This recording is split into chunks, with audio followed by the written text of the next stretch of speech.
Pro Football Hall of Famer Emmitt Smith, the NFL's leading rusher for his career, dropped the bombshell blasting his alma mater for firing all of their DEI employees. Now remember, the state of Florida banned DEI across all state institutions, and Emmitt Smith was not having any of it. He dropped this statement right here. Emmitt said, quote, come on guys, thank you. I'm utterly disgusted by UF's decision and the precedent that it sets. Without the DEI department, the job falls to the office of the provost, who already has their hands full to raise money for the university and continue to advance the academic studies and athletic programs. We cannot continue to believe and trust that a team of leaders, all made up of the same background, will make the right decision when it comes to equality and diversity. History has already proven that is not the case. We need diverse thinking and backgrounds to enhance our university, and the DEI department is necessary to accomplish those goals. And instead of showing courage and leadership, we continue to fail based on systemic issues. And with this decision, UF has conformed to the political pressures of today's time. To the many minority athletes at UF, please be aware and vocal about this decision by the university, who is now closing the doors on other minorities without any oversight. And to those who think it's not your problem and stay on the sidelines and say nothing, you are complicit in supporting systemic issues. Now, a lot of people out there, obviously, especially your MAGA right-wing folks, have been critical of Emmitt Smith, but he's getting a lot of support, and he's right on the money. And the reason why this is important, folks, is because when you have athletes, former athletes, legends, icons dare to stand up and to challenge conventional thinking, then you're going to see, I believe, a fundamental difference. Now, some of y'all may disagree with me and say, well, I don't really know if that's the case. Do y'all remember when a brother out of Mississippi State dared to say, I'm not playing under that Confederate flag? And then what happened?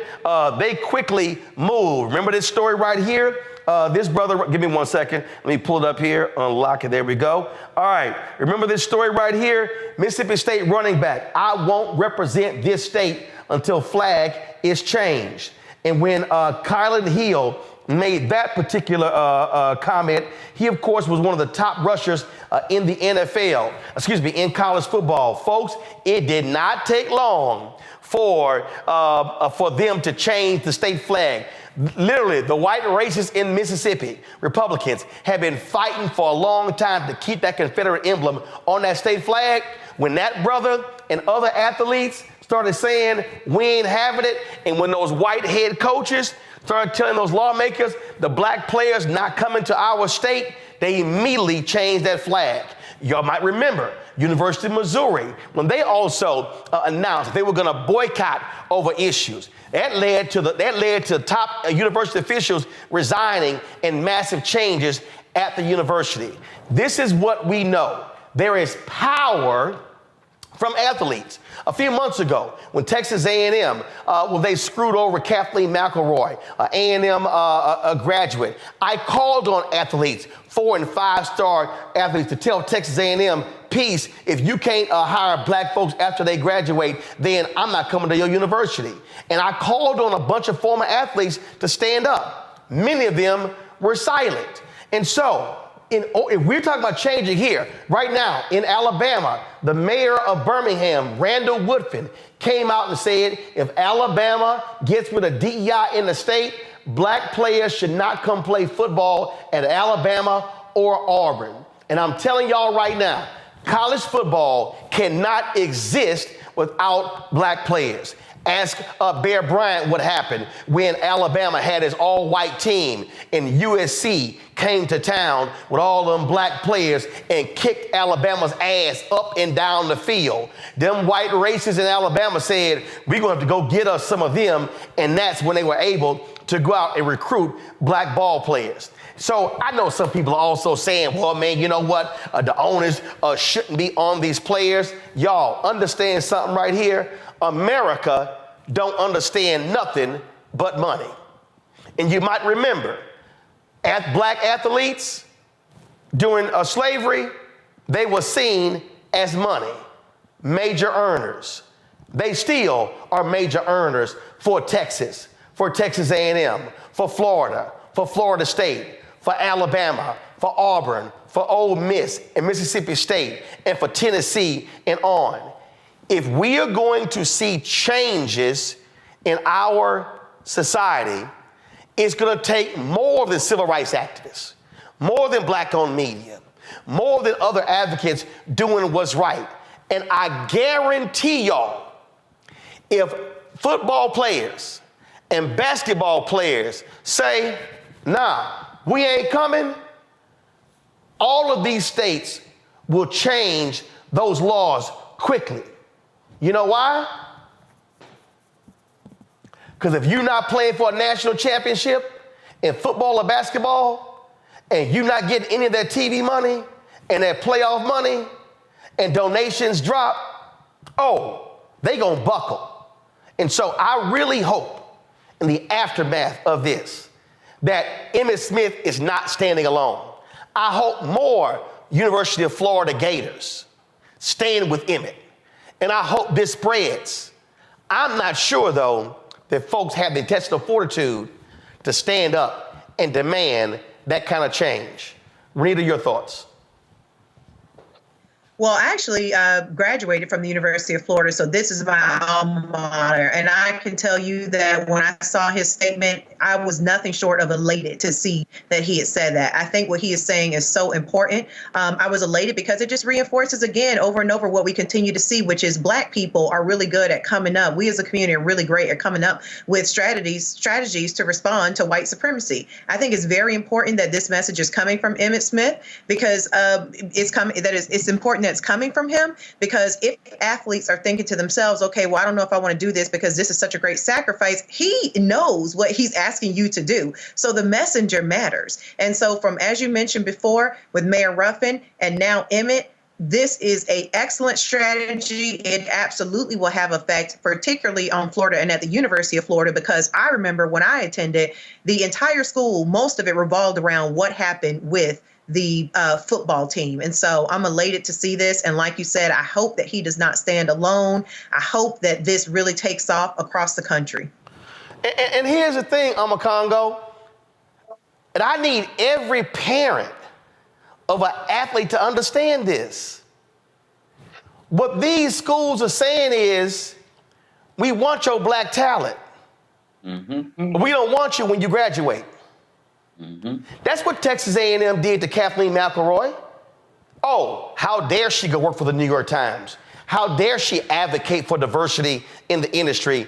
And they made it clear, we're not going to hire her. There were white conservatives on the Texas A&M Board of Regents who were behind this effort. And they had to pay $1 million settlement. So basically what those white conservative Republican regents were saying is, oh, Roland Martin, oh, sure, you in 3 halls of fame. Just found out today I'm about to get inducted to a 4th Hall of Fame, but you ain't welcome to come back and work at the university because you believe in diversity. This is where we need, and here's the thing, all you need, Congo, are 1, 2, or 3 athletes to say, I'm not coming to your school because of your attacks on DEI by your legislature.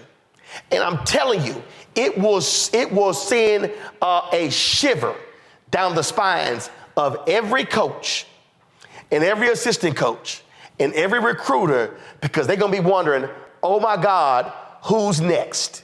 And if you're a 4 or 5 star, be recruited by Florida, you likely will be recruited by Ohio State and Michigan and USC. So there are numerous top programs you can go to. I hope we have some Black parents and some Black athletes who have the courage to say, you know what, I'm with Emmitt. And if they committed to Florida, decommit and say, this is why, trust me, they will all of a sudden change. Oh, absolutely. And the space is right for this. I can completely see somebody like LeBron James, the guys, Steph Curry, coming out in support of these types of players, because of so many of these players are activist minded. We saw what happened with the NBA and the Clippers and what they did to get rid of that president. But here's the thing, in Florida, we got to also understand that a lot of these owners in different places, they're more emboldened. The Orlando Magic made a donation to Ron DeSantis in the name of the organization, which includes the players. And so my point is that as we're going towards this election, these owners and presidents and stuff, they're getting more emboldened. And so we have to become more emboldened as well. And so when we're talking about what happened in Missouri, and then you've got to remember, a lot of these players now, they can get their NIL deals. They have lots of ways to make money and wield their influence. And so these students, they have to, in addition to the DEI, I work in this DEI space, so I see these cuts and disrespect happening to our stories every single day. But in addition to the DEI space conversation, Roland, these players have, some of them are women, right? In terms of the women's sports. Then, some of these male players, they got mothers, they got sisters, people who are being affected by these abortion issues and other things. So in some of these states, there are so many issues that these players can choose to take a stance on, starting with this DEI. And as the late Johnny Cochran said, hit people in the pocketbooks and their hearts and minds will follow. And understand something here, Julian. Go to my iPad. In 1969, there were 9 black football players at Syracuse University who stood up. And they're called, it was a book that was called Leveling the Playing Field, the story of the Syracuse 8. Not only did they boycott practice, they boycotted the 1969 season. Now, they paid a price when that happened. They kicked them off the team, and the university did not recognize their achievements until some 20, 30 years later. But the point I'm making here is, I'm not even saying black players say, we're going to boycott. What I'm saying is, if black recruits, 2, 3, or 4, say, oh, I was going to go to Florida, but since y'all did that, no, I'm going to go to this school. Well, I'm going to go to this school. It will freak these folks out, and they will change. Absolutely. The thing is that they're used to us having our hands out. They're used to us being grateful, happy to be there. But what we're finding is as the pendulum shifts, people are not necessarily happy to be there. They don't want to go to a school that doesn't recognize diversity. They don't want to go to a school that does not respect their history. They don't want to go to a state that has banned 1,600 books. And so you're right. If 2 or 3 or 4 say we're not coming there, we'd rather go to Ohio, Michigan, any place else, they will pay attention. And if one of those players goes to, let's say, Michigan, and Michigan beats the stuffing out of the University of Florida, that coach is likely to be fired. Likely to be in some kind of trouble. How did you let him get away? Well, I didn't let him get away. Y'all let him get away with your policies. So chickens are coming home to roost, and it's reckoning time. Well, and again, what I'm saying to these black athletes and what I'm saying to their parents, these schools, they want your labor. These schools want you running up and down the field. And let me put it to how I put it with Texas A&M. They believe in DEI on Saturday afternoon. They believe in DEI when it comes to Saturday afternoon. And if we are going to change a system, it hits them where it hurts. And with black labor, withdraws its labor. And they are denied black talent. When they no longer have us running up and down the field, running a 4-4 and a 4-5 as running backs, quarterbacks, DBs, and linebackers, oh, trust me, when they begin to see that we have the guts to stand up for our people and say, we don't have to play for you, we can go elsewhere, they will absolutely buckle because America understands money. And I keep telling y'all, if you ain't having a money conversation, you're not having an American conversation. And black athletes represent billions to college football, to these states, to these TV networks. Show them your power. Stand with Emmitt Smith. Let's see it happen.